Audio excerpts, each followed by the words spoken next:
Well, thank you, Chris. My friends here at the NRA asked me to come up and help kick things off today. And you know, I've got a little experience in that area. As a matter of fact, we're sitting in my office. I'm used to sharing this space generally with about 70,000 other people just as passionate as the crowd here today.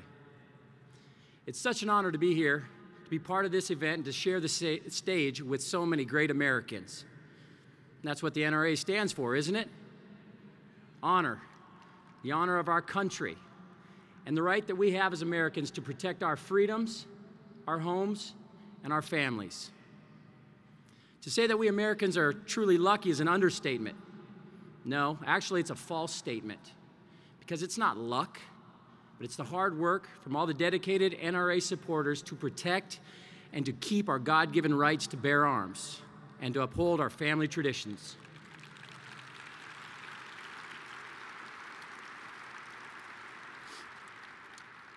Traditions bring about great moments. Man, have I been blessed with some unforgettable moments in my life. Like sitting with my son in our favorite deer stand on an Indiana winter day, getting ready to take a shot at a big buck. I'll tell you what, I remember that moment every bit as much as I remember standing in the driving rain during Super Bowl 41, kicking 3 field goals to beat the Bears.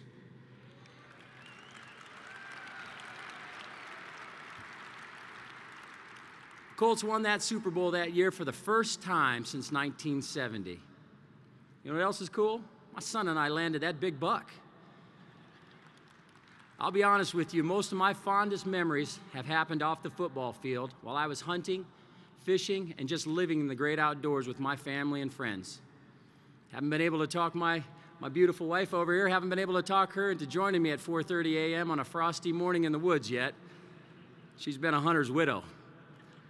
Since she's a Florida girl, maybe I should start with fishing off the Gulf Coast.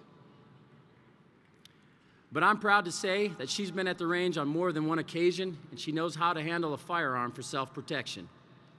In our house, absolutely. In our house, exercising our Second Amendment right is a family affair.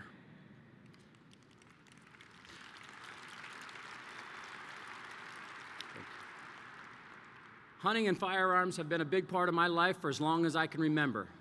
From the days of duck hunting with my dad and grandfather to taking my son turkey hunting earlier this month. I think we can all agree the traditions that we share are the real touchdown moments in life. Notice that I said touchdowns and not field goals. My quarterback ranking is better than Peyton Manning's and Tom Brady's. Fact. I had 1 touchdown pass to Troy Brown on a fake field goal against the Rams in 2004 for a quarterback ranking of 104. Trust me, I've let both of those 2 guys know.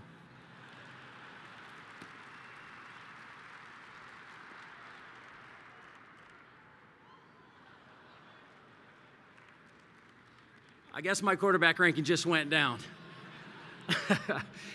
Anyway, all right, let's get back on track.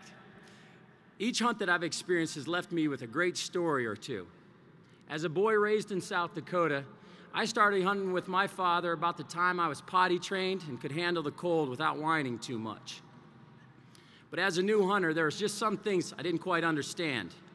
One, it's hard to kill a skunk it's hard to kill a skunk with a 20-gauge shotgun from 100 yards away. 2 boxes of shells later, the skunk was history, but he left a scent behind you could smell for miles. You know, my dad taught me everything I know, and my mom taught my dad everything he knows. To have pride in our country, to have integrity, to only take what you need, and to eat what you shoot. I guess it's a good thing after all.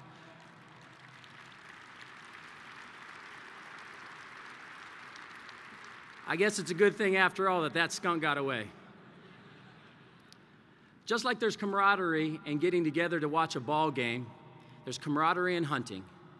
And there's nothing like it to see the fog lifting off the lake at first light, or the bugle of a bull elk in rut, wading a trout stream in Colorado, or climbing a tree stand in Indiana. There are just some things you can't experience without getting into the game. My wife will tell you I'm a bit of a traditionalist. I've always believed that being a father, a husband, a brother, and a son, it's my primary purpose in life to provide for and to protect my family.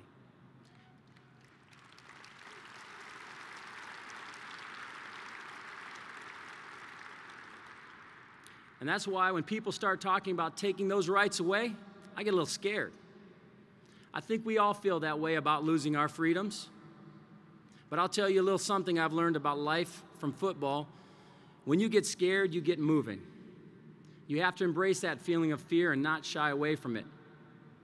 Harness the adrenaline and aim it in the right direction because it can drive you forward to achieve great things. When you're running out onto that field with half the stadium and a bunch of defensive linemen screaming at you, you don't turn around and go back to where you came from. You keep running. You keep fighting. Because you're there in honor of something so important to you that you don't want to back down. And that's what I love about the NRA. They're keeping up the good fight, and they're staying the course. And they do it for the good of the team. For supporters like you and like me, with the Constitution as their playbook.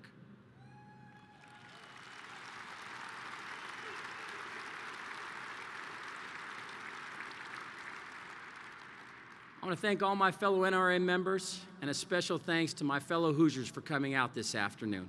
Thank you very much. Go Colts is right. Thank you.